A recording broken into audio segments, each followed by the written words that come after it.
नमस्कार।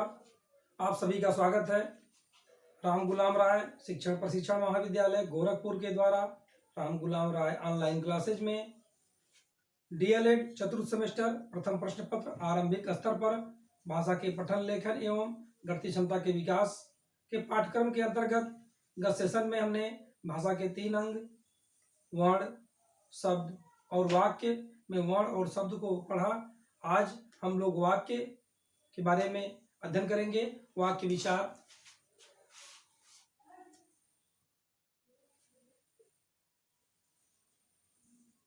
वाक्य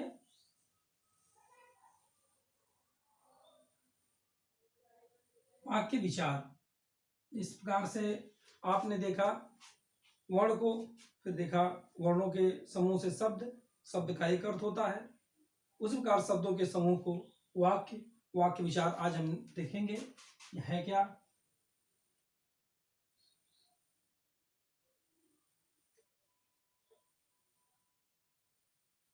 सिंटेक्स देखेंगे। सबसे पहले अपनी बात या विचार दूसरों तक जब हम पहुंचाते हैं, भाषा का प्रयोग करते हैं। और भाषा की सबसे छोटी इकाई वर्ण। वर्ण क्या है? भाषा की सबसे छोटी इकाई। सार्थक मेल से शब्द बनते हैं। शब्द पदों का, शब्द जो है पदों का रूप लेकर, जब पदों का रूप लेता है शब्द तो क्या बनता है? वाक्य की रचना होती है। वाक्य की रचना तब होती है जब शब्द पदों का रूप लेता है। सार्थक पदों को व्यवस्थित क्रम में, अर्थात सार्थक पदों को व्यवस्थित क्रम में लिखते ही अर्थपूर्ण वाक्य बनते हैं। जब लिखने पर हम सार्थक शब्दों को पदक्रम को लिखते हैं तो एक अर्थपूर्ण वाक्य बनते हैं। इस प्रकार शब्दों का वह सार्थक और व्यवस्थित समूह जिससे किसी भाव या विचार को पूर्णतः प्रकट किया जा सके वाक्य कहलाता है। भाव या विचार को पूर्णतः प्रकट करना, भाव या विचार को पूर्णतः प्रकट करना। यहां देखेंगे भाव या विचार, जो हमारा अंतःमन होता है, जो हम किसी शब्द को या किसी वर्ण के जब समूह के माध्यम से अपने भाव या विचार रखने का प्रयास करते हैं तो क्या बनता है हमारा? उस चीज को हम कहते हैं पद, यानी सार्थक पदों को व्यवस्थित क्रम करते हैं। और उसके बाद हम क्या करते हैं? उसका प्रयोग करते हैं। तो उसके माध्यम से भाव और विचार का पूर्णता प्रकट करना किस रूप में एक प्रकट होता है? जब यह वाक्य के रूप में सामने आता है। जिस प्रकार से मोहन खेलता है, यहां वर्ण से शब्द, शब्द से एक पदक्रम, पदक्रम से एक वाक्य बना, एक भाव। अगर खाली बोले मोहन, ये वाक्य नहीं है। खेलता है, कौन खेलता है, ये भी वाक्य नहीं है।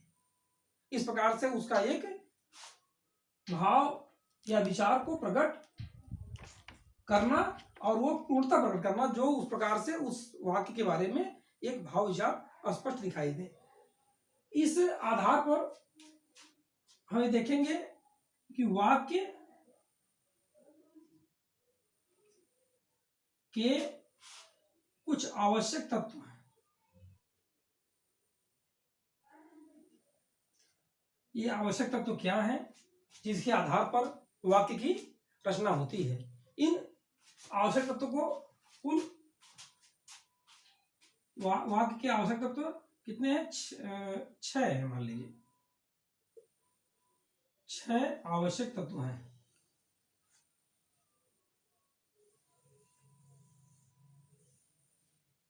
पहला है सार्थकता।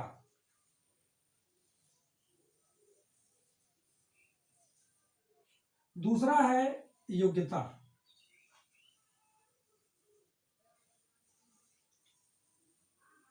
तीसरा है आकांक्षा।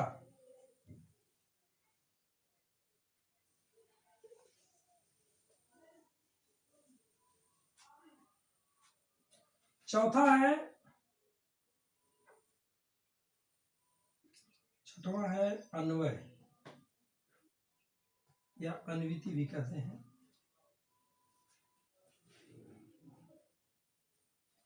यहां देखेंगे कि ये वाक्य के जो आवश्यक तत्व हैं ये 6 हैं।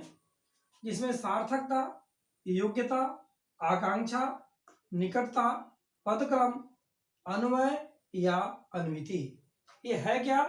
वाक्य में अर्थ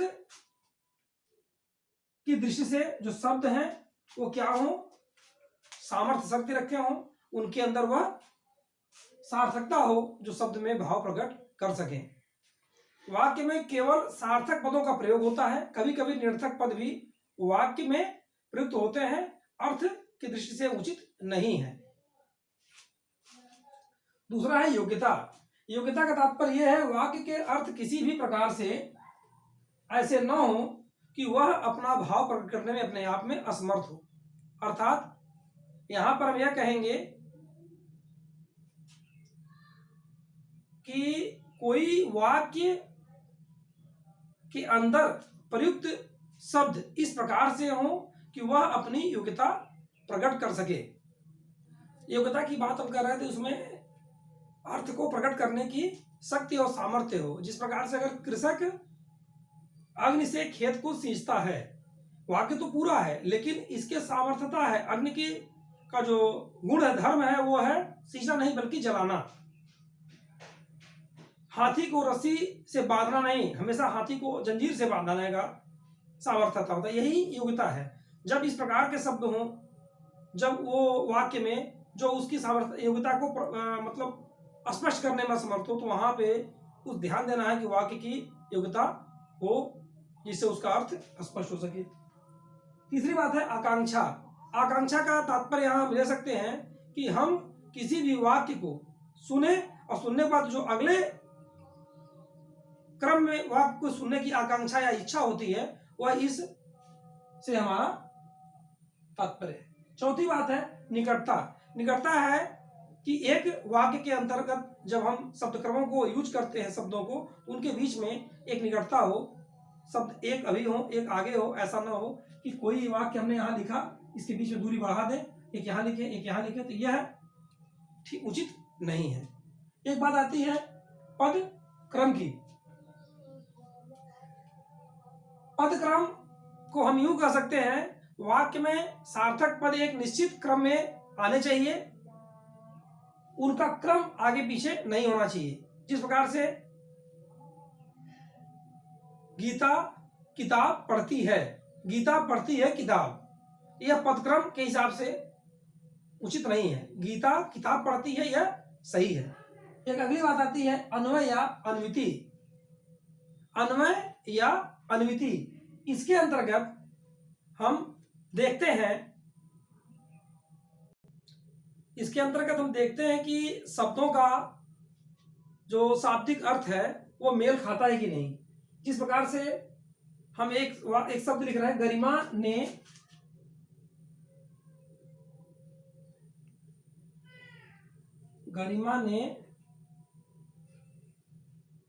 पुस्तक, क्या लिखा? गरिमा ने पुस्तक पढ़ा। यहां अन्वय या अन्विति यानी शाब्दिक अर्थ जो है वो मेल नहीं खा रहा है। यहां क्या होगा? यह अशुद्ध है। यहां सही क्या होगा अन्विति के हिसाब से? गरिमा ने पुस्तक पढ़ी। इसके बाद हम ये देखते हैं वाक्य के अंग क्या है। ये वाक्य का आवश्यक तत्व को हमने देखा, अब हम देखेंगे वाक्य के अंग।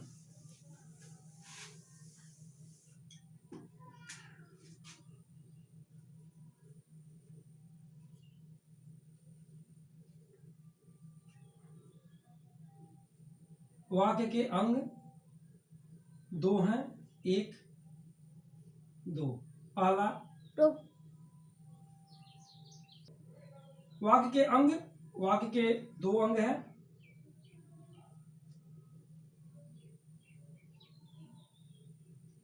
पहला है उद्देश्य, दूसरा है विधेय।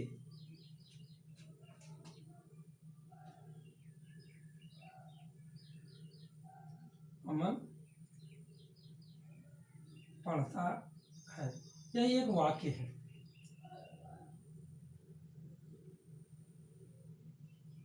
हमने इससे पहले लिखा था।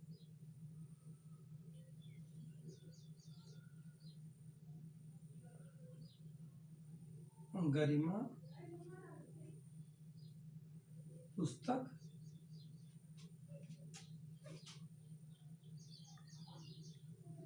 ले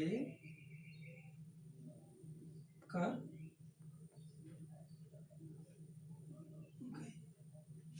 गई। दो बातें यहाँ आई।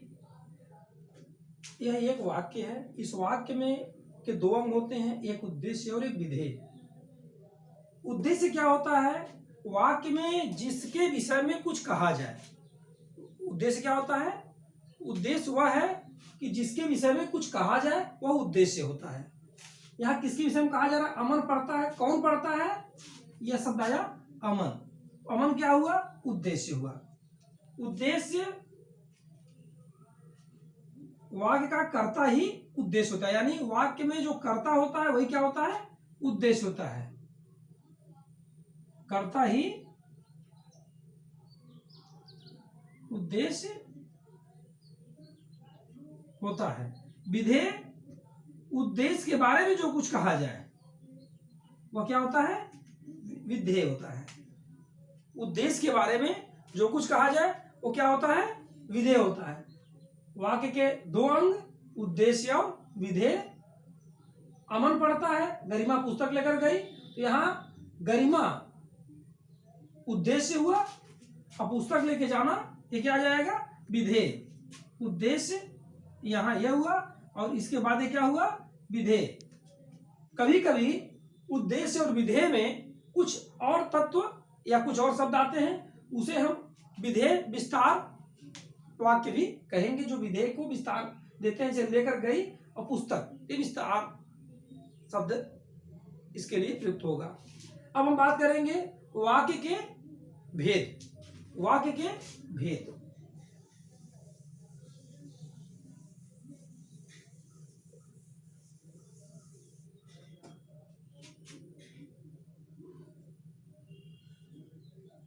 वाक्य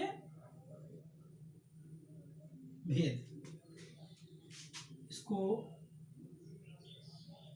काइंड्स ऑफ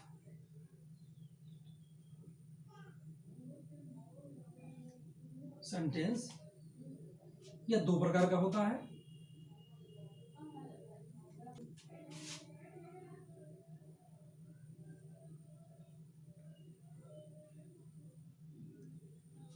वाक्य के भेद के अंतर्गत दो महत्वपूर्ण भेद हैं। पहला है रचना के आधार पे। रचना के आधार पे 3 भेद हैं। अर्थ के आधार पे 8 भेद हैं। रचना के आधार पे जो 3 है वो है, पहला सरल वाक्य, दूसरा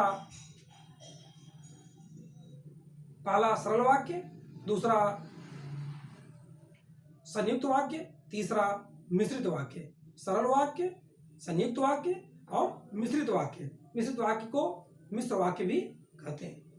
अर्थ के आधार पे इसके कुल 8 भेद हैं। कितने भेद हैं? 8। पहला है विधानवाचक वाक्य, दूसरा है निषेधात्मक वाक्य, तीसरा है प्रश्नवाचक वाक्य, चौथा है संदेहवाचक वाक्य, पांचवा है विस्मयादि बोधक वाक्य, अगला है इच्छावाचक वाक्य, सातवां है संकेतवाचक वाक्य और आठवां है आज्ञा या विधिवाचक वाक्य। इस प्रकार से हमने देखा वाक्य के मूल 2 भेद हैं। रचना के आधार पे 3 भेद और अर्थ के आधार पे 8 भेद। हम अपने अगले सेशन में वाक्य के भेद, रचना और अर्थ के आधार पे जो ये भेद हैं, इनको और विस्तार से पढ़ेंगे। इसी के साथ आज का सेशन समाप्त हुआ। धन्यवाद।